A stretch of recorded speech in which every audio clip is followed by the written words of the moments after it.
الله وبركاته. ابطال تاني اعدادي، ازيكم يا وحوش؟ عاملين ايه؟ يا رب تكونوا بخير. اهلا وسهلا بيكم في حصه جديده. حصتنا النهارده جميله جدا جدا جدا وحصه لذيذه ان شاء الله. هنستمتع جدا بالدرس بتاع النهارده. هو درس لذيذ وسهل وبسيط باذن الله، هيعجبك وهتتبسط جدا من الحصه بتاعت النهارده، وتقول لي يا مستر دي احسن حصه احنا حضرناها في منهج العلوم.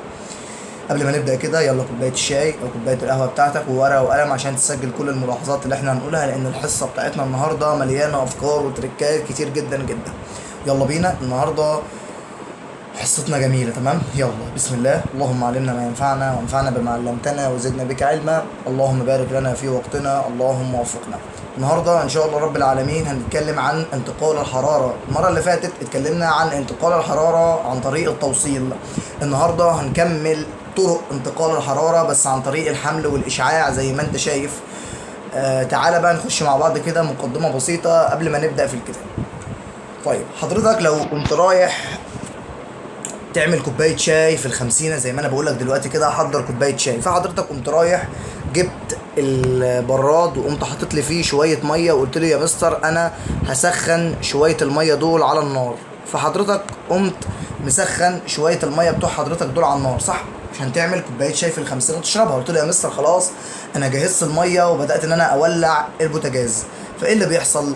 قال لي حضرتك مش الميه اللي انت حاططها جوه البراد او جوه الاناء ده عباره عن جزيئات؟ ادي يا عم الجزيئات او الجسيمات موجوده اهي. قال لي فحضرتك الجسيمات اللي موجوده دي ملامسه للنار، صح؟ مش هي اللي ملامسه للنار من تحت، فبتبدا تسخن. فلما الجسيمات بتاعت الميه بتسخن بتبدا ان هي كثافتها تقل، كثافتها بتقل يا شباب.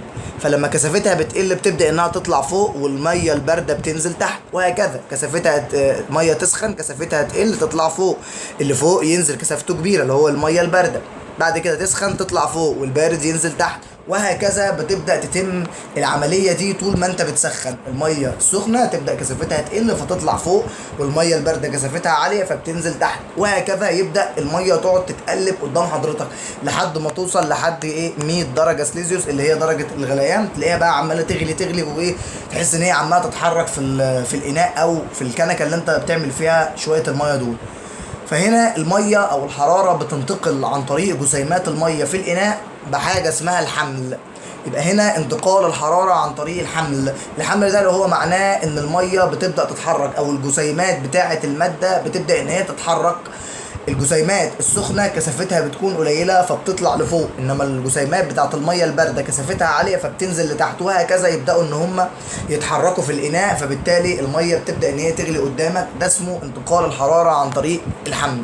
والكلام ده برضو بيحصل يا شباب في الغازات. ده بيحصل اولا في السوائل، والكلام ده برضو بيحصل في الغازات. ازاي يا مستر؟ قال لي حضرتك ادي سطح الارض وادي الشمس بتاعتنا هنعملها باللون الاصفر. الشمس طبعا عارفين ان هي بتطلع علينا حراره، فبتنزل حراره كده على سطح الارض زي ما انت شايف.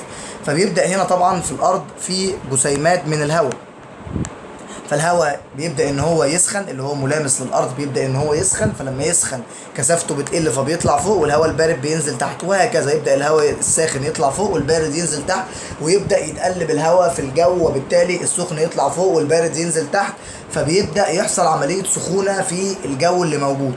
فده برضو عن طريق الحمل. يبقى الحمل بيحصل في ايه؟ في المواقع يا شباب. ايه هي المواقع يا مستر؟ المواقع اللي هم حاجتين، السوائل والغازات. تمام، يبقى المواقع بيحصل فيها انتقال الحراره عن طريق الحمل. فاكر خدنا المره اللي فاتت وقلنا التوصيل بيحصل فين؟ قلنا التوصيل بيحصل في المواد الصلبه، انما الحمل اللي احنا بناخده النهارده ده بيحصل في المواقع بس يا شباب، اللي هي السوائل او الغازات. تعالى نفتح مع بعض الكتاب بتاعنا ونشوف الدنيا بتاعتنا فيها ايه. بسم الله. قال لي هنتكلم عن انتقال الحراره عن طريق تيارات الحمل. اسمها تيارات ليه يا شباب؟ لان هي بتقعد تتحرك يمين وشمال. فبيقول لك هنا في الشكل المقابل عامل لي تجربه، بيقول لي عند وضع بلوره من برمنجانات البوتاسيوم البنفسجي. طبعا اتكلمنا عن برمنجانات البوتاسيوم ده قبل كده وقلنا ان هي لونها بنفسجي في اول حصه خالص. قلنا عباره عن بلوره، فحضرتك هتجيب بلوره كده اهو بالبلدي لونها بنفسجي. خلينا نجيب اللون البنفسجي عشان نبقى دقيقين شويه. ادي يا عم اللون البنفسجي، مش هرمك من حاجه. فالمهم البلورات دي طبعا لونها بنفسجي، فانا هجيب اناء من الميه وهحط فيه بلوره من برمنجانات البوتاسيوم طبعا اللي هي لونها بنفسجي، في كاس به ميه او كاس فيه ميه، يعني كميه من الميه فوق لهب، ده اللهب يعني، وهبدا اسخن. قال لك فان ايه اللي هيحصل؟ قال لي حضرتك هيبدا اللون البنفسجي ينتشر في الاناء اللي انت حاطط فيه الميه اهو. قال لك فان الماء الملون باللون البنفسجي ينتشر في الكاس اثناء عمليه التسخين، لان انت اول ما بتحطها بتبدا ان هي البلورات بتاعتها تسخن، فكثافتها تقل، فتبدا تطلع لفوق والبارد ينزل لتحت، ويبداوا ان هم يتقلبوا في بعض، فتبدا البلوره تتفكك وينزل منها كل اللون البنفسجي، فالميه هتبقى كلها متلونه باللون البنفسجي. اللون البنفسجي يا شباب هينتشر في الكاس اثناء عمليه التسخين بسبب تيارات الحمل، عن طريق تيارات الحمل، لان تيارات الحمل هتبدا ان هي تنقل، بتطلع السخن فوق وبتنزل البارد تحت، السخن فوق والبارد تحت، فهتبدا ان هي تقلب تقلب تقلب يا شباب، تفضل تقلب تقلب لحد ما تنقل كل اللون البنفسجي اللي موجود في البلوره في الاناء كله، زي ما انت شايف كده بالمنظر ده. فهنا حصل انتشار للون البنفسجي في الكأس اللي انت حاطط فيه كميه من الميه عن طريق حاجه اسمها تيارات الحمل. طيب تعال نشوف تفسير انتقال الحراره بتيارات الحمل. الكلام ده بيحصل ازاي؟ احنا طبعا قلناه. تعال نشوف في السوائل.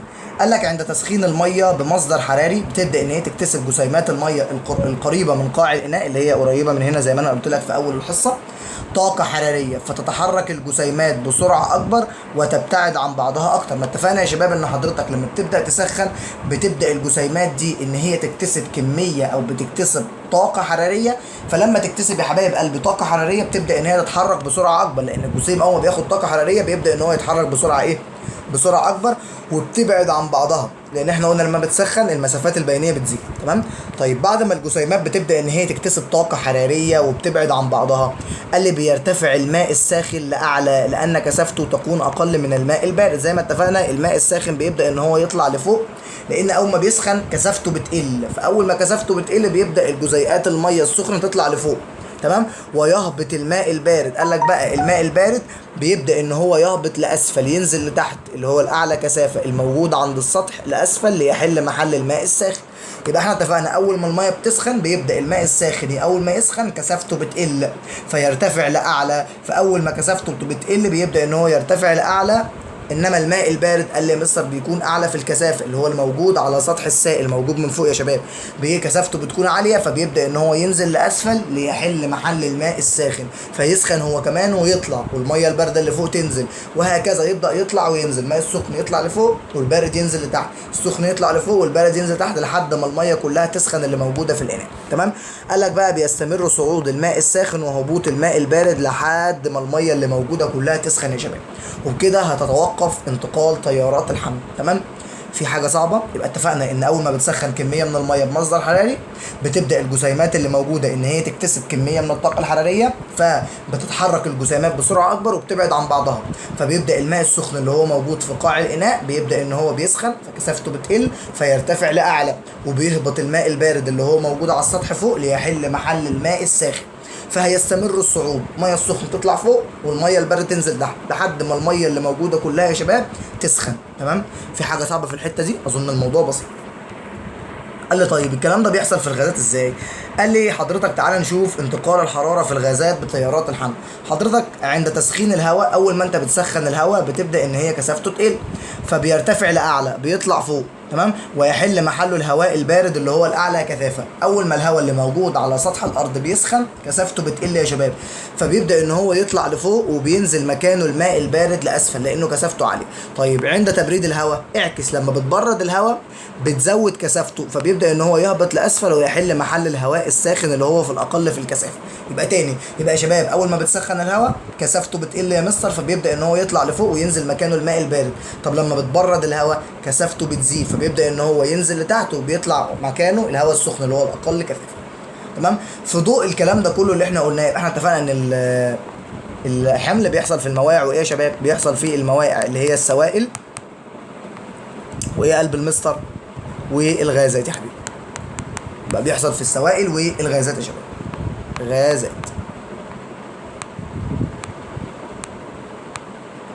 تمام. قال لي يا مستر بقى في ضوء ما سبق يمكن تعريف الحمل الحراري، عايزين نعرف بقى يعني ايه الحمل الحراري. قال لك بص انا عايز افهمك التعريف مش عايزك تحفظه. قال لك هو انتقال الطاقة الحرارية فين في الموائع مع حركة جسيماتها. قال لك هو انتقال الطاقة الحرارية في الموائع مع حركة جسيماتها. قال لي زي ما اتفقنا ان الطاقة الحرارية يا شباب بتبدأ ان هي تنتقل زي ما احنا قلنا من جسيمات الماء، بتنتقل من الساخن للبارد، وبيبدأوا ان هم يتحركوا، السخن يطلع فوق والبارد ينزل تحت، اسمها تيارات الحمل. فيعني ايه حمل حراري؟ قال لي اسمها انتقال الطاقة الحرارية في الموائع، ما هو تيارات الحمل دي بتعمل انتقال للطاقة. تمام. فانتقال الطاقة الحرارية في المواقع مع حركة ايه؟ مع حركة جسيماتها. احنا اتفقنا يا شباب ان الجسيمات دي بتبدأ ان هي تتحرك، ما هي الجسيمات مش موجودة. كلمة مع عدم حدوث حركة للجسيمات تخلي التعريف غلط خالص. يبقى الحمل الحراري يشترط ان هو عشان يحصل لازم يكون في حركة للجسيمات يا شباب، لازم الجسيمات اللي عند حضرتك تبدأ ان هي تتحرك. يبقى الحمل الحراري هو انتقال الطاقة الحرارية فين؟ في المواقع اللي هي السوائل او الغازات مع حركة ايه؟ مع حركة جسيماتها. في حاجة صعبة يا شباب في الحمل؟ هو ده الحمل الحراري. كل بساطة حاجة بتطلع كثافتها بتقل بتبدأ ان هي تطلع فوق، وحاجة باردة بتبدأ كثافتها تنزل لتحت. بس يبقى تعريفه هو انتقال انتقال طاقة حرارية في المواقع مع حركة جسيمات. خلص، انتقال طاقة حرارية في المواقع مع حركة جسيمات. خلاص موضوع سهل، واديني فهمتك كل كلمة في التعريف. طيب تعالوا نشوف بقى تطبيقات في حياتنا احنا بنعتمد على فكرتها، بتعتمد على طيارات الحمل. قال لي ليه توضع المدفأة على أرضية الغرفة؟ تعالى يا عم نفهم الكلام ده كده مع بعضنا احنا على سلايد اب. حضرتك ليه لما بتجيب دفاية بتحط الدفاية تحت ما بتحطش الدفاية فوق؟ وليه برضو لما حد بيشتري تلاجة بيلاقي الفريزر فوق مش الفريزر تحت؟ تعالى نفهم. قال يا مستر الدفاية احنا عارفين ان هي بتدفي المكان، فحضرتك طبعا جايب دفاية في حاططها تحت، وادي السرير بتاعك اهو وانت مخمود على السرير. معرفش بقى ده بني ادم ده ولا سحليا، ما علينا. والله العظيم بحبكم وبحب افرفش عليكم عشان الحصه تبقى بسيطه. فقال لي انت اهو قاعد نايم على السرير والدفايه جنبك، وانت طبعا قاعد بالتكتيك بقى في الجو شتاء، فالدفايه بتبدا ان هي تشع حراره، تمام؟ فبتبدا ان هي تسخن الهواء اللي موجود جوه الاوضه بتاعت سيادتك، فالاوضه كلها هواء، فبتبدا ان هي تسخن الهواء اللي موجود. فالهواء اول ما بيسخن ايه اللي بيحصل له؟ بيبدا يقل كثافته فيرتفع لاعلى، والهواء البارد ينزل تحت، فيبدا يسخن الهواء البارد ويطلع فوق، يسخن ويطلع فوق والبارد ينزل تحت، ويسخن يطلع فوق والبارد ينزل تحت. تفضل العمليه دي شغاله لحد ما حضرتك تبدا تسخن الاوضه كلها. السخن كله بيطلع فوق، فهتلاقي السخن طلع فوق شويه، كمان السخن فوق شويه، كمان السخن يطلع لحد ما يطلع ويملى الاوضه كلها هواء سخن.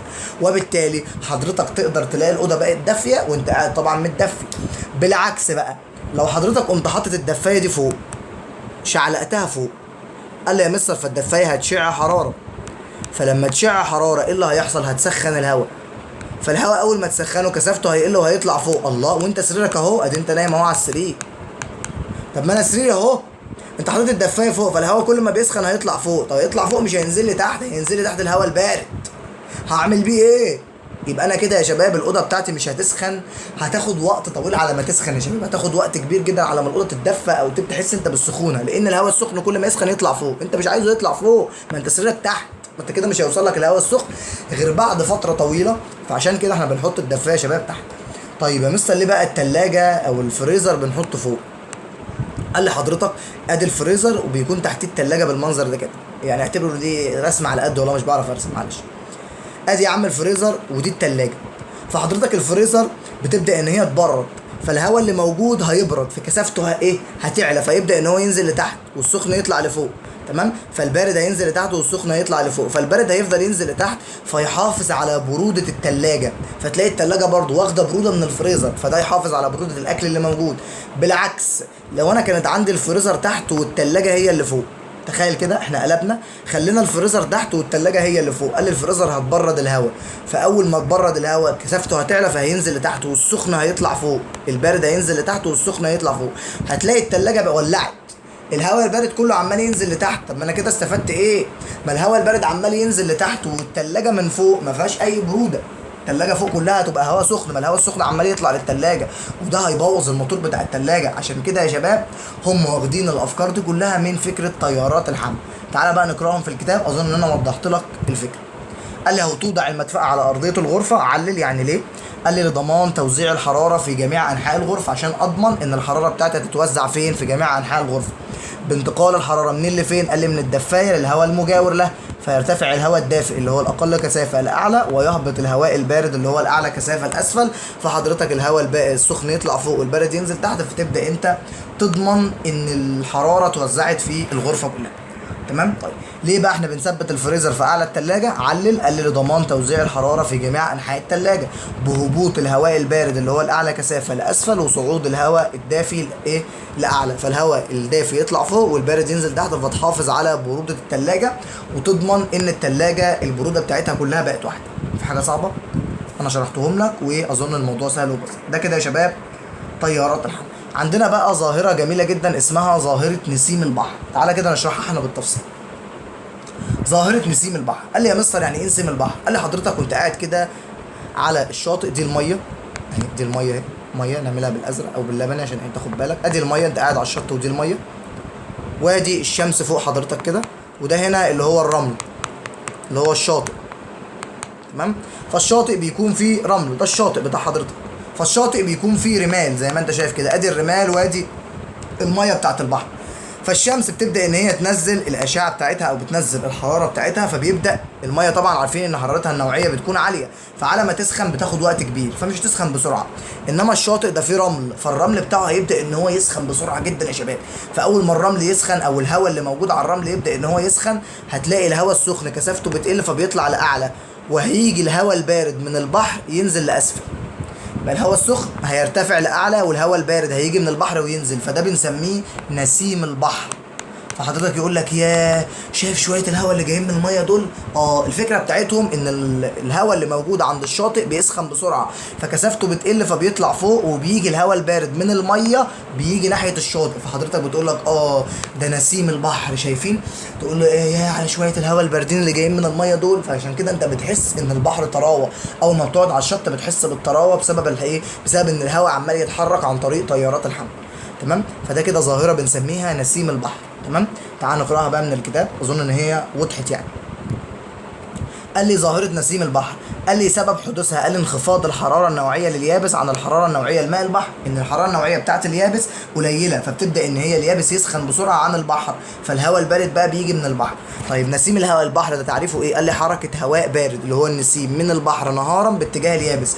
ان الهواء بيبدا ان هو يتحرك اللي هو الهواء البارد، بص هو بيتحرك من البحر لحد اليابس، والهواء السخن بيمشي من اليابس يروح لحد البحر، فهو ماء بارد ويابس ساخن. يبقى نسيم البحر هو حركه هواء بارد اللي هو النسيم، يعني بنقول عليه النسيم، الهواء البارد ده اسمه النسيم. فنسيم البحر هو حركه الهواء البارد اللي هو النسيم من البحر نهارا باتجاه ايه؟ باتجاه اليابس. ده الشكل التوضيحي اللي هو البارد بيروح كده والساخن بيروح كده. تمام. في حاجه صعبه؟ طيب بيحصل ازاي؟ قال لك اهو عند سقوط اشعه الشمس نهارا بيبدا يسخن الهواء اللي هو الملابس لليابس، لليابس بدرجه اكبر من سخونه الهواء الملامس للبحر، لان احنا قلنا البحر ميه فحرارتها النوعيه بتكون عاليه، فعلى ما بتسخن بتاخد وقت، فاليابس بيسخن اسرع من الميه، فبيرتفع الهواء الساخن اللي بيعلو اليابس لاعلى، وبيحل محله هواء بارد اللي هو النسيم من جهه البحر، يعني من ناحيه البحر. تمام. مدى تأثيرها؟ قال لي بقى بيكون الظاهرة دي تأثيرها عالي جدا يا شباب في الصيف، أوضح من الربيع والخريف. يعني الظاهرة دي هتشوفها واضحة جدا في الصيف أكتر، لأن الصيف الحرارة بتاعته بتكون عالية جدا يا شباب عن الربيع والخريف. يبقى لو أنت عايز تشوف ظاهرة نسيم البحر دي تبدأ إن أنت تشوفها بشكل أوضح في الصيف عن الربيع والخريف، لأن طبعا في الصيف درجة الحرارة بتكون عالية جدا، وبالتالي بتبدأ الظاهرة دي تكون واضحة أكتر في الصيف. تعال نشوف بقى الحتة بتاعت النسر، مهمة جدا. حضرتك انا عندي نسر، تمام؟ هنفترض ان ده نسر، ادي يا عم النسر، وادي النسر اهو، وادي الجناحات بتاعته اهي بالمنظر ده. تمام. فالنسر بتاع حضرتك طاير في الهواء، ادي الهواء اهو. فالنسر ده وليكن طاير في الهواء زي ما انت شايف كده. طيب هو يا مستر بيطير ازاي؟ قال لي حضرتك هو النسر ده احنا عارفين ان فيه قوه اسمها قوه الجاذبيه بتاثر عليه لاسفل، يعني قوه الجاذبيه بتشده لتحت. قال لك النسر ده بمجرد ما يبدا ان هو يفرد الجناحات بتاعته بيبدا الهواء يخبط في الجناحات كده، فبيتولد حاجه اسمها قوه دفع. قوة رفع يا شباب، قوة رفع يا شباب. فقوة الرفع دي بتكون عكس الجاذبية الأرضية، قوة الرفع بتكون لفوق والجاذبية الأرضية بتكون لتحت. فبيبدأ أول ما النسر يبدأ إن هو يفرد جناحاته قوة الرفع دي بتزيد، فبيبدأ إن هو يرتفع لأعلى عكس الجاذبية الأرضية. ولو هو بدأ إن هو يرفرف بجناحاته اول ما يرفرف بالجناحات بيبدا ان هو يعلى جامد لفوق، لان قوه الرفع دي لما بتيجي على الجناحات بتاعته بتبدا ان هي ترفعه عكس الجاذبيه الارضيه. والحته دي مهمه جدا. يبقى ايه اللي بيخلي النسر ان هو يحلق في السماء او يبدا ان هو طاير؟ الا ان في قوه رفع بتتولد على الجناحات بتاعته بتكون عكس الجاذبيه الارضيه. تمام؟ يا رب تكون وصلت لك الفكره دي. هي مش موجوده في الكتاب بس انا حبيت اشرحها لك عشان تفهمها. فهو قال لك بيحتاج اي جسم بيطفو في الهواء الى ما يدعم بقائه. بيطفو في الهواء يعني يطير. قال لي بيحتاج اي حاجه ان هي تدعم بقائه، تخليه ان هو طاير يعني. قال لي ويعادل قوه الجاذبيه الارضيه اللي تجذبه لاسفل. قلنا ايه اللي بيعادل قوه الجاذبيه؟ قال لي قوه الرفع اللي هي بتشده الاعلى. قال لي بقى كيف يستطيع النسر ان هو يحلق في الهواء؟ قال لي اهو بيسخن الهواء القريب من سطح الارض بفعل حراره الشمس. تمام؟ الهواء اللي هو القريب من سطح الارض بيبدا ان هو يسخن بفعل حراره الشمس، فتتصاعد تيارات حمل الهواء الدافئ لاعلى، فبيبدا يبسط النسر ده جناحيه ليرتفع لأعلى مع الهواء دون الحاجة إلى رفرفة الجناحين، وهو ما يعادل قوة الجاذبية الأرضية له. بيحافظ على طفو في الهواء. تمام؟ فقال لك بقى القوه اللي بتاثر عليه تكتبها عندك، اللي هي قوه الرفع بتكون عكس الجاذبيه الارضيه، فبتعادل قوه الجاذبيه الارضيه. فبيبدا النسر بمجرد ما بيفرد جناحاته بيبدا ان هو يطير، لان في قوه رفع بتتولد على الجناحات. طيب قوه الرفع دي بتتولد ازاي يا شباب؟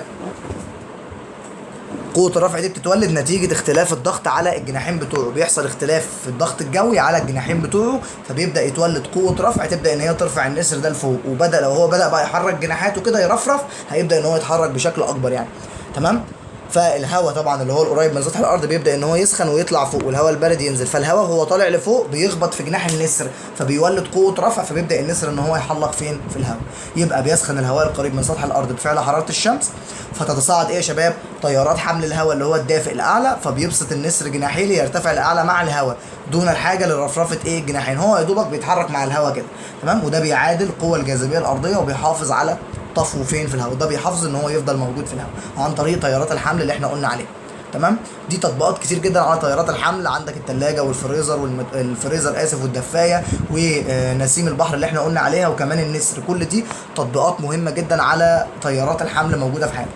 طيب سؤال اهو جميل بيقول لي من الشكل المقابل ما طريقة انتقال الحرارة من السخان إلى الجسم إكس؟ زي ما أنت شايف السخان قدام حضرتك وجسم إكس، الجسم ده ملامس السخان، فأكيد الحرارة هتنتقل هنا عن طريق التوصيل.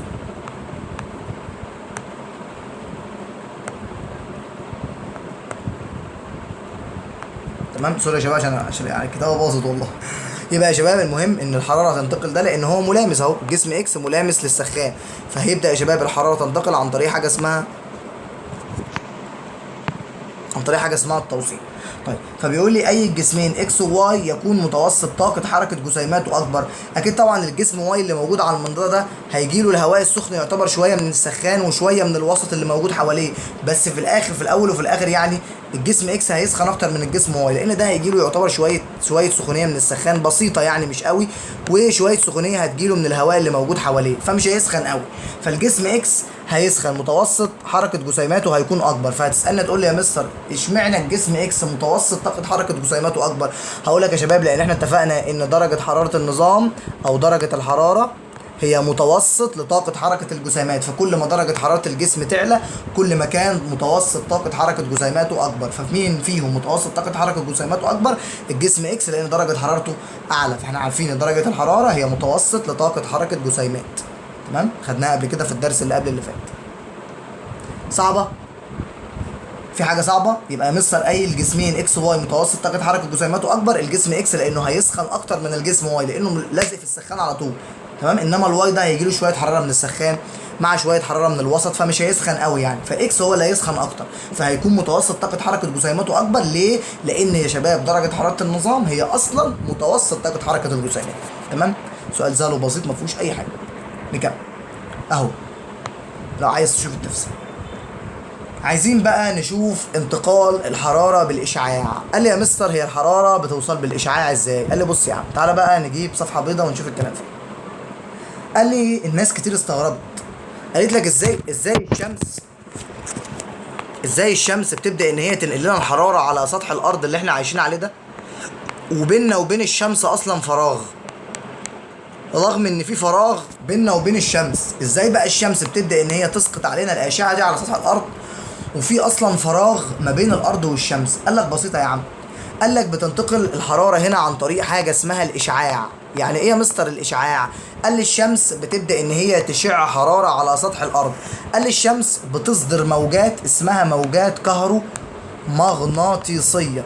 يعني ايه يا مستر كهرومغناطيسيه؟ كلمه كهرو يعني كهرباء، مغناطيسيه يعني مغناطيس. قال لك الشمس بتبدا ان هي تبعت لنا موجات اسمها موجات كهرومغناطيسيه. تاني كهرومغناطيسيه. قال لي الموجات دي بتقدر ان هي تمشي في الفراغ، فالحراره بتمشي من خلال الموجات الكهرومغناطيسيه دي عن طريق الارض. قال لي الموجات الكهرومغناطيسيه دي سرعتها 300,000 كيلو متر في الثانيه، او بنقول عليها 3 وجنبها 3 اصفار و8 اصفار، 1 2 3 4 5 6 7 8. بنقول كده يا شباب، ممكن تقول 300,000 او ممكن تقول 3 في 10 اس 5 كيلو متر على الثانيه، او ممكن تقول 3 في 10 اس 8 متر على الثانيه. هتضرب في كيلو اللي هو بتضرب في 10 اس 3، فتحولها لكده. يبقى يا شباب الموجات الكهرومغناطيسيه دي بتمشي بسرعه ثابته في الفراغ اللي هو 3 في 10 اس 5 كيلو متر على الثانيه، او 3 في 10 اس 8. بص بديك كل الافكار، متر على الثانيه. يبقى يا شباب دي السرعه اللي بتمشي بقى. تخيل ان هي بتمشي، يعتبر بتمشي 300,000 كيلو في الثانيه. انت متصور الموجات دي بتمشي ازاي؟ قال لي ده الموجات دي يا مستر بتمشي في الفراغ 300,000 كيلو. 300,000 كيلو في الثانيه الواحده بتكون مشيت 300,000 كيلو. يا نهار ابيض يا مستر، ده سريعه موت، دي سريعه جدا. فبالتالي الموجات دي بتبدا ان هي تمشي عن طريق الفراغ اللي موجود بين الارض والشمس، فبتنقل لنا الحراره عن طريق كوكب الارض من خلال حاجه اسمها الاشعاع. بتشع الشمس، بتشع عن طريق الموجات الكهرومغناطيسيه دي. وقلنا سرعتها 300,000 كيلو متر في الثانيه، يعني 3 في 10 اس 5 كيلو متر على الثانيه، او 3 في 10 اس 8 متر على الثانيه. دي الموجات الكهرومغناطيسيه. طيب قال لي الموجات الكهرومغناطيسيه بتاعت حضرتك دي حته بقى عشان تفهمها. قال لي الموجات الكهرومغناطيسيه هي عباره زي ما احنا قلنا عن مجال كهربي ومجال مغناطيسي. قال لي المجال الكهربي بيكون عمودي على المجال المغناطيسي. الاثنين يا شباب بيكونوا متعامدين على بعض، يعني المجال الكهربي او مثلا بيكون المجال المغناطيسي عمودي عليه. دي معلومه ليك زياده، المجال الكهربي بيكون عمودي كده اهو على المجال المغناطيسي اللي موجود. تمام. قال لي فهي دي بتكون الاشعه الكهرومغناطيسيه بيكون فيها ضوء مرئي احنا بنشوفه، وبتطلع حاجه اسمها اشعه تحت حمراء. خد بالك من الحته دي بقى. قال لي يا مستر الاشعه تحت حمراء دي مالها؟ قال لي الاشعه تحت حمراء دي ذات تاثير حراري. الاشعه تحت الحمراء دي يا شباب هي اللي بتسخن، هي اللي اصلا فيها سخونه. يبقى في الامتحان انا متوقع جدا بنسبه 85% باذن الله ان السؤال ده ممكن يجي لك في امتحان نص سنه، وتفتكر تقول مستر عاطف قال لي الجمله دي. متوقع ان يجي لك في الامتحان سؤال اكمل يقول لك الاشعه تحت الحمراء ذات تاثير حراري. مهم جدا السؤال ده يا شباب. قال لي فالاشعه الكهرومغناطيسيه بتطلع ضوء مرئي، ضوء مرئي ده احنا بنشوفه، واشعه تحت حمراء، والاشعه تحت حمراء اللي بتطلعها دي هي دي اللي ليها تاثير حراري، هي دي اللي بتسخن الارض وبتحس انت بالسخونه. تمام. تعال نشوف الكلام ده في الكتاب. فبيقول لي هنا عند التعرض للاشعاع الشمسي نشعر بالدفء بالرغم من وجود ملايين الكيلومترات من الفراغ بين الشمس والارض. ازاي؟ لما الشمس بتبدا ان هي تطلع بنحس بالحراره بتاعتها في كوكب الارض بتاعنا، بالرغم من ان احنا في بيننا وبين الشمس ملايين الكيلومترات من الفراغ. ازاي الكلام ده بيحصل؟ قال لي انتقال حراره الشمس الينا دون الحاجه لوجود جسيمات ماديه، لان احنا قلنا يا شباب ان هنا بيننا فراغ، فقلنا الموجات الكهرومغناطيسيه بتقدر ان هي تمشي دون الحاجه لوجود جسيمات ماديه. جسيمات ماديه اللي هي زي الهواء، يعني بتمشي في الفراغ في اللاشيء. وبتعرف هذه الطريقه بايه يا شباب؟ بالاشعاع. يبقى الحراره بتيجي من الشمس لكوكب الارض عن طريق الاشعاع، رغم ان في ملايين الكيلومترات من الفراغ، بالرغم من ذلك بتمشي برضو الاشعه من الشمس لكوكب الارض في الفراغ، حاجه اسمها الاشعاع. يبقى ازاي يا شباب الحراره بتوصل لنا من الشمس لحد الكوكب بتاعنا؟ قال لي عن طريق الاشعاع، لان يا شباب الحراره بتاعت الشمس بتتحرك دون الحاجه لجسيمات ماديه. مهم جدا الحته دي، دون الحاجه لجسيمات ماديه دي مهمه جدا. جسيمات ماديه يعني هي ان هي بتمشي في الفراغ عادي. تمام. تعال نشوف تفسير انتقال الحراره بالاشعاع. قال لي هي الموجات الكهرومغناطيسيه اللي احنا قلنا عليها هي عباره عن موجات بتنتشر في الفراغ بسرعه كبيره، بتوصل لحد 300,000 كيلو متر في الثانيه في جميع الاتجاهات. بتمشي في جميع الاتجاهات، ملهاش اتجاه معين، يعني بتمشي في كل الاتجاهات يا شباب.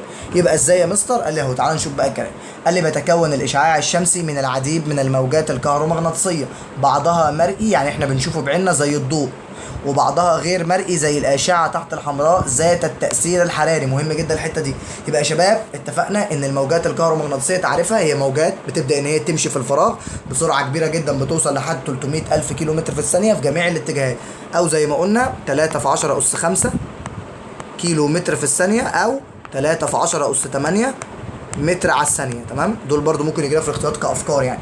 تمام، يبقى احنا اتفقنا ان الاشعاع الشمسي اصلا بيتكون من عديد من موجات كهرومغناطيسيه، قلنا عباره عن مجال كهربي ومجال مغناطيسي. في بعضها قال الموجات الكهرومغناطيسيه بتطلع نوعين من الاشعاع، واحد مرئي زي الضوء احنا بنشوفه بعيننا، وواحد تاني غير مرئي احنا مش بنشوفه اللي هو الاشعه تحت الحمراء، احنا بنحس بيها بس، ذات تاثير حراري، بتحس بالسخونه بتاعتها بس.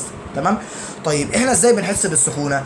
قال لي بتمتص الاجسام الاشعه تحت الحمراء، الاجسام بتاعتنا بتبدا ان هي تمتص الاشعه تحت الحمراء دي، لذا بترتفع درجه حرارتها. طيب تعال نشوف بقى الاجسام الفاتحه ولا الغامقه اللي بتمتص الاشعه تحت الحمراء. قلنا ان الاشعه تحت الحمراء تأثيرها حراري، يعني بتطلع سخونية على الجسم بتاع حضرتك. تمام، قال لك يكون امتصاص الأجسام المعتمة القاطمة للأشعة تحت الحمراء أفضل من امتصاص الأجسام البيضاء. بالبلدي لو حضرتك في الصيف، الناس اللي بتيجي في الصيف تقول لك احنا بنلبس اسود في اسود، يقول لك لابس اسود في اسود زي جوني ديب، فواحد تلاقيه في الصيف لابس لك تيشيرت اسود، فالتيشيرت الاسود ده غامق قاتم. فطبعا انت عارف ان التيشيرتات الغامقه او القاتمه دي بتبدا اول ما الاشعه تحت الحمراء اللي هي جايه من الشمس توصل لها، تبدا ان التيشيرت الغامق ده يمتصها، فاول ما يمتصها تبدا انت حضرتك جسمك يسخن، فاول ما جسمك يسخن تبقى انت مش طايق نفسك، فتلاقي نفسك لو لبست تيشيرت اسود في الصيف او حاجه غامقه بتحس ان انت حران جامد. عكس لو لبست تيشيرت ابيض، لو لبست تيشيرت ابيض في الصيف اللي هو فاتح لامع، اول ما الاشعه تحت الحمراء بتبدا ان هي توصل لك، التيشيرت الفاتح ده بيبدا ان هو يعكسها، يقول لها لا ابعدي، يعكسها الناحيه الثانيه، فبالتالي مش بتحس بالسخونيه، عكس لو انت لبست جسم غامق. يبقى حضرتك لو لبست تيشيرت غامق في الصيف، قال الالوان الغامقه بتبدا ان هي تمتص الاشعه تحت الحمراء افضل من الالوان الفاتحه، اللون الفاتح بيعكسها انما اللون الغامق بيمتصها اكتر. فحضرتك لو في الصيف بتلبس اي لون فاتح، تمام، فيكون اهو يكون امتصاص الاجسام المعتمه القاطمه للاشعه تحت الحمراء افضل من امتصاص الاجسام البيضاء. الاجسام الغامقه ولحد ما يلبس حاجه غامقه كده بتبدا ان هي تمتص الاشعه تحت الحمراء افضل من الاجسام الفاتحه او البيضه اللامعه يعني. فعشان كده بتلاقي بيرتدي رجال الاطفاء ملابس فضيه لامعه، الراجل اللي بيروح يطفي اي حريقه بتلاقيه بيلبس ملابس فضيه لامعه. ليه؟ لانه لو لبس ملابس سوداء او غامقه هتلاقي هو رايح يطفي، فالحراره هتيجي كلها اللي هي الحراره اللي جايه من الولعه، ما الولعه حراره سخونيه، فاول ما يخش في الولعه هتلاقي الولعه مطلعه اشعه تحت حمراء، هتقوم داخله على الهدوم بتاعته، فالهدوم بتاعته تمتصها، فهو يحس بالسخونيه وممكن يولع، فما ينفعش. فلازم راجل الاطفاء يلبس ملابس فضيه لامعه عشان اول ما الحراره تجيله يبدا ان هي تعكسها تاني. تمام، كمان احنا بنرتدي في الصيف ملابس بيضه فاتحه، او في الشتاء بنلبس ملابس قاطمه. احنا في الصيف بنحب نلبس الحاجه البيضه او الفاتحه عشان الشمس او الحراره اللي بتجيلنا دي ما تبداش ان هي تمتصها. تمام، وفي الشتاء بنلبس حاجه غامقه عشان تمتص الاشعه دي، فيبدا جسمنا يحس بالدفء لان احنا سقعانين. تمام، قال لي كمان بتطلى انابيب السخانات الشمسيه باللون الاسود. ليه؟ الانابيب اللي موجوده بتاعت السخانات اللي هي بتسخن بالشمس بنلونها باللون الاسود. قال لي بتلونها باللون الاسود عشان تبدا الاسود يمتص الاشعه تحت الحمراء فتبدا ان هي تسخن بسرعه. تمام، فهتلاقي هنا البراد القاتم ده جيد الاشعاع عن البراد الفضي. احنا قلنا البراد القاتم بيبدا ان هو يمتص الاشعه كويس جدا، فهيشع حراره اكتر من البراد الفضي. فعندك هنا الاجسام اللامعه جيده العكس ضعيفه الامتصاص، الاجسام المعتمه جيده الامتصاص. اللامعه جيده العكس بتعكس افضل من القاطمه، والاجسام القاطمه جيده الامتصاص عن الاجسام اللامعه. تمام، يبقى اللامعه بتعكس اكتر ما بتمتص، انما المعتمه لا بتمتص اكتر ما بتعكس. تمام، في اي مشكله في الحته دي؟ يبقى اي لون غامق هيمتص الاشعه دي فتبدا انت تحس بالسخونه، انما الجسم الفاتح اللامع لا بيعكس الاشعه دي فبالتالي مش بيمتصها، فمش بتحس بالسخونه.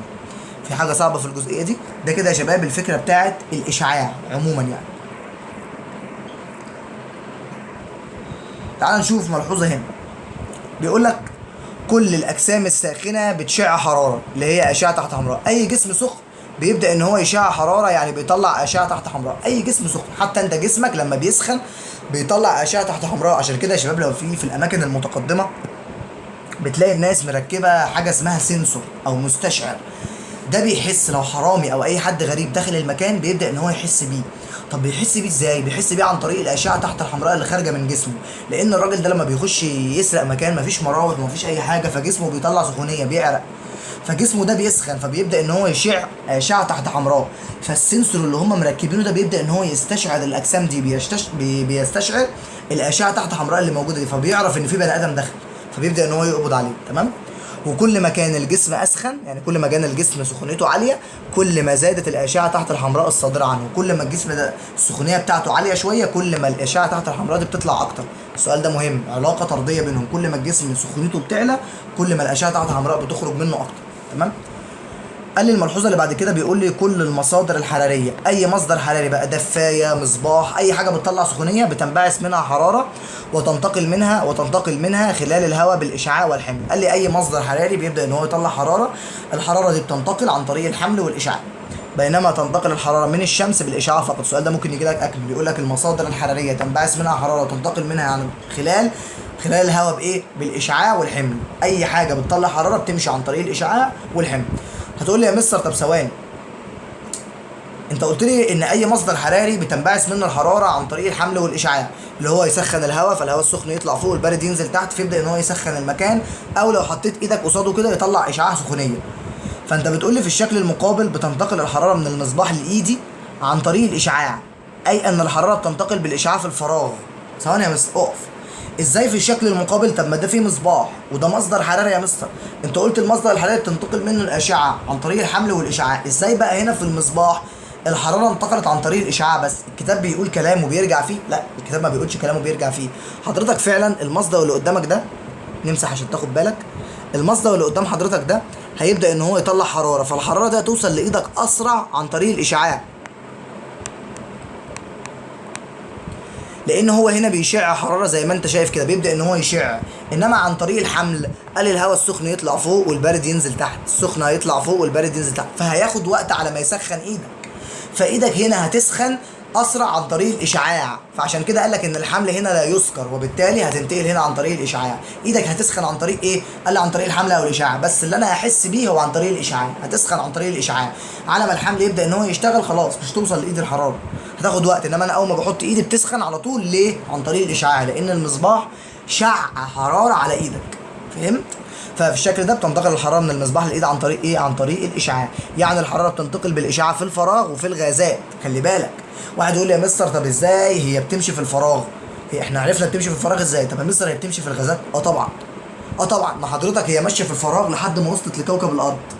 اول ما بتوصل لكوكب الارض بتبدا ان هي تخش جوه الغلاف الجوي، ما الغلاف الجوي ده هواء، فالهواء ده غاز. تمام؟ فبتبدا ان هي تخش وتوصل لحضرتك، فيبقى الاشعه الكهرومغناطيسيه او الموجات دي بتمشي في الفراغ وبتمشي في الهواء. ما اكيد طالما هي قدرت ان هي تمشي في الفراغ هتمشي في الهواء، بسيطه جدا يعني. تمام؟ قال لي في ضوء ما سبق بقى عايزين نستنتج تعريف الاشعاع الحراري. يعني ايه يا مستر اشعاع حراري؟ يعني ايه يا قلب المستر؟ تعالى يا عم نشوف. قال لي الاشعاع الحراري ده بكل بساطه انتقال الاشعه تحت الحمراء، عارفين طبعا ان الاشعه تحت الحمراء هي اللي بتنتقل من اسطح الاجسام، بيطلع من الجسم وخاصه الساخن منها دون الحاجه الى جسيمات ماديه. حضرتك لو قلت التعريف لحد هنا وما كملتش دي التعريف كله غلط، ركز. يبقى الاشعاع الحراري هو انتقال الاشعه تحت الحمراء منين؟ من اسطح الاجسام الساخنه دون الحاجه لجسيمات ماديه. يعني ايه؟ يعني تقدر ان هي تمشي في الفراغ، مش محتاجه حاجه تمشي فيها. جسيمات ماديه دي يعني هواء، حاجه تقدر تمشي فيها، هي مش بتحتاج لان هي بتمشي في الفراغ. تمام؟ يبقى الاشعاع الحراري تاني اخر مره هو انتقال الاشعه تحت الحمراء من اسطح الاجسام مين؟ السخنه او الساخنه دون الحاجه لجسيمات ماديه. بسيط، تعريف بسيط. قال لي عرفتوا سمعتوا قبل كده عن حاجه اسمها السيرموجراف؟ قبل ما نشوف فكره السيرموجراف تعال نشوف التكامل مع علم الاحياء. قال لي ليه بتتمكن الثعابين من اصطياد فرائسها ليلا؟ ليه التعبان اللي موجود ده بيقدر ان هو يصطاد الفريسه دي بالليل رغم ان هو ما بيبقاش شايف؟ علم. قال لي لان ربنا سبحانه وتعالى خلق للتعبان حاجه اسمها مستشعرات حسيه في مقدمه الراس. التعبان عنده في راسه هنا حاجه اسمها مستشعر حسي، المستشعر ده بيحس بيه. قال لي بتمكنها من استقبال الاشعه تحت الحمراء الصادره من اجسام الفراغ. اتفقنا ان اي جسم وهو ماشي بيصدر اشعه تحت حمراء، فالفار اللي ماشي ده وليكن هيبدا ان هو يطلع اشعه تحت حمراء. هنجيب اللون الاحمر عشان تبان. الفار ده هيبدا ان هو يطلع اشعه تحت حمراء، فالمستشعرات اللي موجوده عند التعبان في راسه هتبدا ان هي تستقبل الاشعه دي، فتعرف ان في فريسه فيروح يصطادها. فسبحان الله، حاجه من عند ربنا. ربنا عامل له مستشعرات حسيه موجوده في مقدمه راسه، قدام في راسه كده، بتمكنه ان هو يستقبل الاشعه تحت الحمراء الصادره من اجسام الفرائس. لان اول ما فريسه تعدي، احنا عارفين ان اي جسم بيطلع اشعه تحت حمراء، فهنا هيبدا الثعبان المستشعرات دي تبدا تحس، تقول لك ده في فريسه معديه، ده في اشعه تحت حمراء جايه، فيبدا الحيوان يمشي مع الاشعه دي ويوصل للفريسه ويصطادها بكل سهوله بالليل، رغم ان هو مش شايف. سبحان الله. هم بقى العلماء بدأوا ان هم يستخدموا الفكرة دي وعملوا حاجة اسمها الثيرموجراف. الثيرموجراف دي هو عبارة عن كاميرا بيصوروا بيها بس بالليل، اسمه الثيرموجراف. هو عبارة عن تقنية بنستخدم فيها كاميرا تعمل على استشعار الاشعاع الحراري اللي هو الصادر من الاجسام، وبتحوله لصور ملونة بتعتمد الوانها دي على التغيرات في درجة الحرارة. قال لي يا شباب الكاميرا اللي هم عاملينها دي بتبدا ان هي تستشعر الاشعاع الحراري اللي هو جاي من الجسم وبتحوله لصور ملونه. الاشعاعات بتبدا ان هي تصوره، دي بتصور في الضلمه، من اي ضلمه بتبدا ان انت تشغل السيرموجراف بيصور في الضلمه، تمام؟ فبيشوف الاشعاع الحراري اللي خارج من الاجسام ده وبيبدا ان هو يحوله لصور ملونه. الالوان دي بناء على ايه؟ قال لي كل لون بيعبر عن تغير في درجه الحراره. يعني اهو هتلاقي هنا تدرج الالوان حسب درجه الحراره من الابرد للاسخن. ابرد اسخن لون عندك هو الابيض. لو لقيت في الصوره زي المكوه هنا هتلاقي عليها الوان بيضاء اهي زي ما انت شايف. قال لي لو لقيت في الصوره بتاعتك اللي طالعه من السيرموجراف لون ابيض، اعرف ان الجسم ده سخن مولع. طب لو لقيت لون اسود، لا اعرف ان الجسم ده بارد. طب لو لقيت لون احمر، اعرف ان هو سخن. هو هنا مرتبهم لك اهو من البارد للساخن. دي معلومه يعني للايضاح، هو بيوضحها لك، بس عموما اعرف ان انت اول ما تلاقي جسم طالع الصوره بتاعته طالعه من السيرموجراف باللون الابيض او الاحمر، اعرف ان هي الصوره مولعه، بالذات لو كانت بالابيض. لو الصوره طالعه من السيرموجراف ومتلونه باللون الابيض، اعرف ان الجسم ده نار، جهنم مولع. طب لو طالع باللون الاسود زي ما انت شايف كده، المقابض يا رب تكون واضحه، المقابض بتاعه المكوه هنا باللون الاسود لان هي طبعا بارده، تمام؟ يبقى السيرموجراف دي عباره عن تقنيه العلماء عملوها بيستخدم بيها كاميرا. الكاميرا دي بتعمل على استشعار الاشعاع اللي خارج من الجسم وبتحوله لصور ملونه، تمام. الصور الملونه دي الالوان دي بناء على ايه؟ الالوان دي بناء على التغيرات في درجه حراره الجسم. فاحنا بنستخدمها في التصوير بالليل، بيبدا ان هو حتى بتشوف ان هو بيصور لك الاسد وهو بيجري ولا الفريسه بالليل في الضلمه. طبعا انت الكلام ده ما تقدرش ان انت تشوفه، فهو بيستخدموا السيرموجراف ده ان هو يصور الاجسام في الضلمه، وكمان يكشف عن درجه حراره الاجسام. لو انت موجود في مكان عايز تعرف درجه حراره كل جسم موجود، بتعمل ايه؟ بيبدا يشغل السيرموجراف، فالسيرموجراف يصور لك المكان اللي انت موجود فيه، وانت تعرف بقى اللون الابيض ده الجسم ده سخن مولع اوعى تقرب منه، ده اللون الاسود لا ده الجسم ده بارد عدي منه عادي. فبيبدا ان هم يستخدموها ان هم يكشفوا درجه حراره الاجسام، وكمان يصوروا بالليل في الظلام يعني، تمام؟ وهي بتبدا ان هي تحول الاشعاع ده لصوره، الصوره دي ملونه كل لون حسب درجه الحراره بتاعته. قلنا الابيض معناها ان الجسم ده درجه حرارته سخنه جدا مولعه، اسود يبقى الجسم ده درجه حرارته مش سخنه يعني بارده، تمام؟ فهو هنا مرتبهم لك ده للايضاح، ما تحفظهمش، اعرف بس ان الابيض بيبقى جسم سخن مولع والاسود بيبقى بارد يعني، تمام؟ يبقى مهم جدا الحته دي. انت بتستخدم السيرموجراف في ايه؟ قال لي في التصوير في الظلام والكشف عن درجه حراره الاجسام. وعرفنا التعابين بتصطاد رئيسها عشان ربنا سبحانه وتعالى خلق لها مستشعرات حسيه في مقدمه الراس بتمكنها ان هي تستقبل الاشعه تحت الحمراء من اجسام الفرائس. وصلنا لختام الحصه بتاعتنا النهارده، ودي اخر حاجه في الوحده الاولى. عامل لك بقى مقارنه، والمقارنه دي مهمه جدا جدا جدا باذن الله من توقعات مستر عاطف ان هيجي لك عليها سؤال في الامتحان، يقول لك قارن ما بين التوصيل او الحمل او الاشعاع، او قارن بين الحمل والاشعاع، قارن بين التوصيل والاشعاع، اي سؤال مهم ان هو يجيب لك قارن ما بين اي حاجه منهم هم الثلاثه. مهم جدا السؤال ده، واتوقعه جدا جدا يا شباب في الامتحان، اتوقعه والله جدا لازم يجي لك في الامتحان نص السنه باذن الله، وده توقعات مستر عاطف، ولو جالك افتكرني بدعوه حلوه. تعالى نعمل مقارنه بينهم. قال لي اول حاجه التوصيل، تعريفه قال لي هو انتقال الحراره في الاجسام الصلبه من نقطه الى اخرى دون انتقال جسيمتها من موضعها. اتفقنا ان التوصيل هو انتقال الحراره في الاجسام من نقطه للثانيه دون انتقال جسيماتها. يعني الجسيمات مش بتتحرك لان هي بتحصل في الماده الصلبه، فالماده الصلبه مش بتتحرك، بتبدا الحراره تنتقل من نقطه لنقطه من غير ما الجسيمات تتحرك. طب الحمل قال لي هو انتقال الحراره فين؟ في المواقع مع حركه جسيماتها، لازم الجسيمات تتحرك، تمام؟ طيب الاشعاع قال لي هو انتقال الحراره من اسطح الاجسام الساخنه دون الحاجه لجسيمات ماديه. الحراره بتمشي اللي هي الاشعه تحت حمراء من الجسم السخن دون الحاجه لجسيمات ماديه، يعني بتمشي في الفضاء. التوصيل قال لي بتنتقل الحراره من الجسم او النقطه الاعلى في درجه الحراره الى الجسم او النقطه الاقل في درجه الحراره حتى حدوث الاتزان، لحد ما الاثنين يبقوا قد بعض. انا بيبقى عندي جسم سخن وجسم بارد، فالحراره بتنتقل من الجسم الساخن اللي هو النقطه الاعلى في درجه الحراره الى الجسم البارد اللي هو النقطه الاقل في درجه الحراره لحد ما هما الاثنين يتساووا. اول ما يتساووا بيقف التوصيل او بيقف الانتقال في درجه الحراره. تمام، ده كده بنقول عليه الاتجاه بتاع الانتقال، يعني اتجاه الانتقال اللي فوق ده التعريف وده الاتجاه. طب في الحمل قال لي بتنتقل الحراره الى اعلى من المنطقه الاقل كثافه في المائع للاعلى كثافه، يعني المنطقه اللي هي الاقل كثافه بتبدا ان هي تطلع لفوق والاعلى كثافه تبدا ان هي تنزل لتحت. تمام. الاشعاع قال لي بتنتقل الحراره في جميع الاتجاهات زي ما اتفقنا، لان الموجات الكهرومغناطيسيه بتبدا ان هي تمشي في جميع الاتجاهات. سرعتها افتكر 3 في 10 اس 8 كيلو متر على الثانيه، او انا اسف 3 في 10 اس 5 كيلو متر على الثانيه، او 3 في 10 اس 8 متر على الثانيه. تمام، ده كده الاتجاه. يبقى التوصيل بيمشي من النقطه العاليه للنقطه الواطيه. الحمل بيتحرك من المنطقه الاقل في الكثافه للاعلى في الكثافه. طب الاشعاع لا، ده بينتقل في جميع الاتجاهات. طب التوصيل قال لي بينشا نتيجه تلامس جسيمات الماده الصلبه. قال لي اول ما جسيمات الماده الصلبه تلمس بعض بيحصل انتقال في الحراره عن طريق التوصيل. طيب في المواقع او في الحمل قال لي بينشا نتيجه حركه جسيمات الماء. قلنا الجسم الساخن بيطلع لفوق والبارد بينزل لتحت. طب في الاشعاع قال لي بينشا دون الحاجه الى وسط مادي، يعني بيمشي فين؟ بيمشي في الفراغ. جميل. طيب قال لي التوصيل بيتم في الاجسام الصلبه. التوصيل يا شباب زي ما اتفقنا ان هو بيتم في الاجسام الصلبه فقط، بيمشي عن طريق الاجسام الصلبه. انما الحمل بيحصل فين؟ قال لي بيتم في الاجسام السائله والغازيه اللي هم المواقع. انما ايه الاشعاع ده بيتم في الفراغ والغازات زي ما احنا اتفقنا. في اي حاجه صعبه يبقى التوصيل بيمشي بيحصل في الصلب بس. ايه الحمل بيحصل في المواقع اللي هو السوائل والغازات، انما الاشعاع بيحصل فين؟ في الفراغ وفي الغازات. تعال نشوف سؤال وجواب. سؤال جميل بيقول لك حدد طرق انتقال الحراره الثلاث الموضحه على الشكل المقابل مع التفسير. رقم واحد باينه قوي ان هي الحراره هنا ماشيه عن طريق الاشعاع يا شباب، انتقال الحراره بالاشعاع لانها صادره من جسم ساخن. طيب رقم اتنين مصور لك حركه الجسيمات بتاعت المائع، فدي عن طريق رقم اتنين اسف يا شباب مصور لك الحراره اللي هو البراد من بره سخن اللي هو بالتوصيل لانها تنتقل خلال الجسم من الجزء الساخن للبارد اهو. جوه سخن فسخن الحته اللي بره. انما 3 مصور لك الميه اللي جوه اللي هو الحركه بتاعتها، فده الحمل لانها تنتقل عن طريق حركه الجسيم.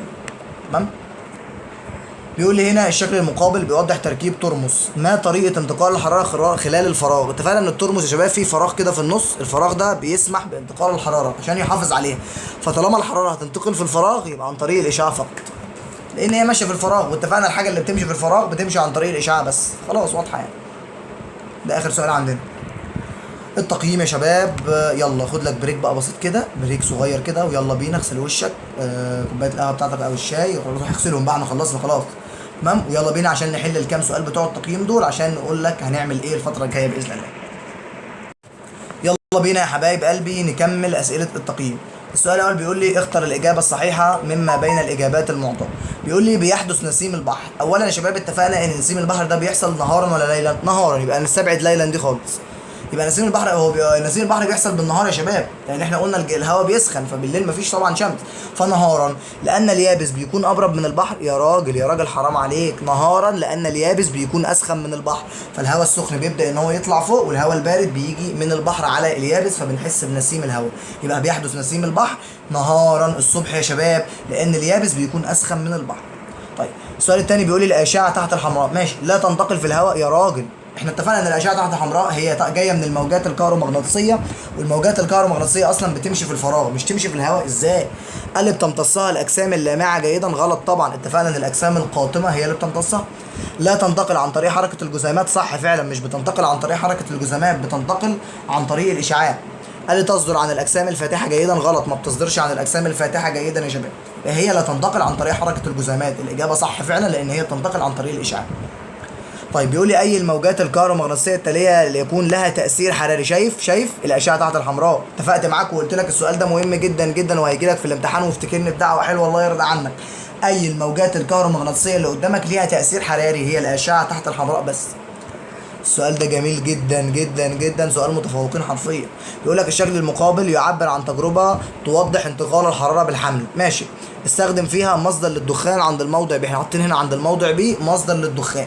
بيقول لك في اي اتجاه هيتحرك الدخان. حضرتك بص، انت حاطط انبوبه دي وحاطط شمعه، فهيبدا الهواء اللي موجود في الانبوبه يبدا ان هو يسخن ويتحرك كده، فهيبدا الهواء البارد يجي من الناحيه دي ويجي كده اهو. الهواء البارد هيجي كده، تمام، الدخان، فهنا الدخان السخن هيطلع فوق والدخان البارد هيجي من هنا فهيتحرك في اتجاه دي. سؤال جميل جدا وفكرته سهله، لو انت بصيت عليه هتحس ان هو صعب، بس فكرته بسيطه جدا. انه هنا الشمعه دي هتسخن الهواء، فالهواء هيطلع لفوق والبارد هينزل هنا يحل مكانه، فهيتحرك في اتجاه دي لان هو هينزل كده. بيقول لي هنا قارن ما بين انتقال الحراره بالتوصيل وانتقالها بالحمل في نقطتين. هتيجي طبعا حضرتك اهو التوصيل والحمل هتقارن، لسه عاملين المقارنه بينهم من شويه يا شباب، فحضرتك هتعمل بقى المقارنه دي واجب يعني.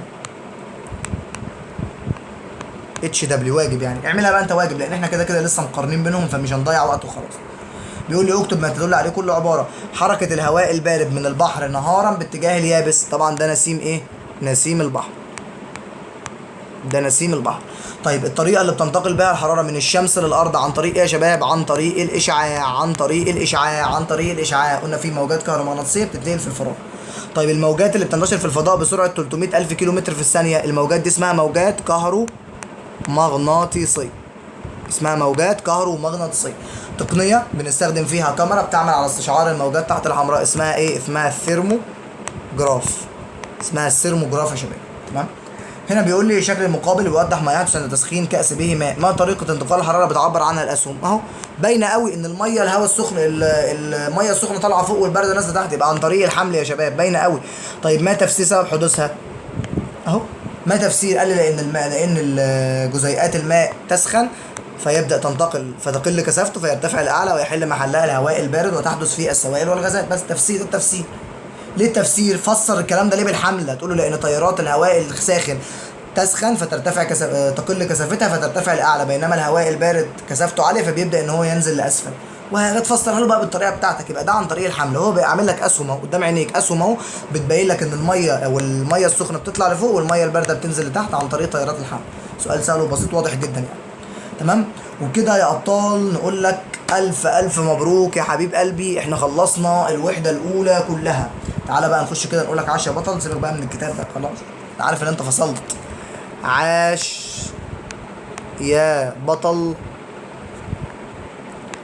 انت كنت بطل معانا للاخر وخلصنا الوحده الاولى، تم بحمد الله نهايه الوحده الاولى. والله العظيم انا فرحان جدا ومش قادر اقول لك بجد سقفه ليك، لان انت تستاهل فعلا السقفه دي، لان انت بجد بطل ويتقال عليك بطل. وكده يا شباب الحمد لله تم الانتهاء من الوحده الاولى على خير، خلصنا الوحده الاولى يا بطل ويا بطله، انتوا بجد ابطال، عاش عليكم. الوحده الاولى بتاعتنا كده خلصت والحمد لله خلصناها بكل التريكات وبكل الافكار وحلينا عليها كل الكتب. الناس اللي كانت مشتركه معانا عارفه احنا تعبنا قد ايه، ناقص لك بس التدريبات بتاعه الدرس ده وكده نكون خلصنا يا شباب. بجد كانت وحده طويله وكانت وحده مليانه بالمعلومات. ان شاء الله الوحده الجايه بتتكلم على حاجه اسمها التفاعلات الكيميائيه. تابع البيج بتاعه الفيس كويس جدا عشان هننزل عليها كل التفاصيل بتاعه الكورس الجديد ان شاء الله، والناس اللي هتشترك في المنصه باذن الله تابعوا كل التفاصيل باذن الله. وحده كانت طويله، وحده كان دمها تقيل على قلبكم انا عارف والله، بس خلصناها بحلوها ومرها. حرفيا انت اي سؤال على الوحده الاولى من بعد الكورس بتاع الحل والشرح والتجارب وكل اللي احنا عملناه انت مش هتحتاج اي حاجه تاني. حرفيا انت اتخن سؤال هيجي لك هتحله باذن الله بتوفيق من ربنا، لان احنا تعبنا وعملنا اللي علينا وحرفيا احنا طولنا. النهارده يعتبر كام؟ 9 النهارده يا شباب، 20/9 يعني احنا بقالنا بادئين من 10/8 في الوحده دي مخلصينها 17/9 مخلصينها 20/9، فيعتبر احنا عملنا فيها مجهود جبار، بذلنا فيها مجهود قوي جدا جدا، حلينا فيها كل حاجه وحلينا فيها كل الكتب وكل اسئله الوزاره والتقييمات. حرفيا احنا ما سيبناش سؤال غير لما حليناه وما سيبناش فكره غير لما احنا شرحناها. الافكار اللي موجوده في منهجك واللي موجوده بره منهجك انا شرحتها لك. الحمد لله بجد انا مبسوط من المجهود بتاعكم ومن اللي احنا عملناه، وباذن الله الوحده الجديده هتكون سهله وبسيطه جدا، وحده بتتكلم عن التفاعلات. طلع بقى روح الكيميائي اللي جواك وباذن الله تبقى وحده وبدايه جديده موفقه باذن الله. بحبكم في الله، ربنا يوفقكم دايما لكل خير يا حبايبي، وعاش عليكم بجد. وافتكر دايما ان طلاب مستر عاطف بجد غير اي حد. يلا مستنيك في التدريبات والسلام عليكم.